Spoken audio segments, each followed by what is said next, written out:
Hi, and welcome to Tsar Events Russian Survival Guide. I'm Krivchenia, your opera singer from America, here to present to you today Russian Imperial Porcelain.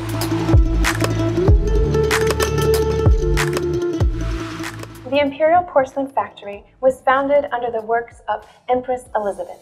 She decided that she would follow her father's dream to have Russian porcelain made. However, at the beginning of her reign, Russians didn't know how to make porcelain. It was a secret held only by the Chinese, until a man by the name of Dmitry Vinogradov discovered how to create porcelain like this fine bone china.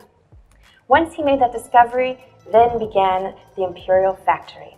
The most famous design on the Russian Imperial porcelain is, of course, the cobalt net.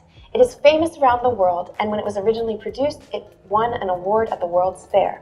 This design is blue cobalt paint, and over top is a glaze of actual gold. It is all hand-painted and done very, very delicately.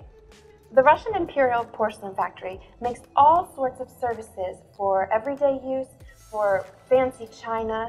Maybe you would like simply a teapot and a teacup. You can see that they come in a variety of designs, colors, and even more modern themes as well.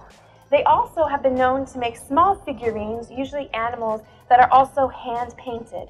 The great part about all of this work is that they are hand-painted carefully by individual artists. So the next time you have your tea or coffee, perhaps you'll be drinking it from the Russian Imperial Porcelain.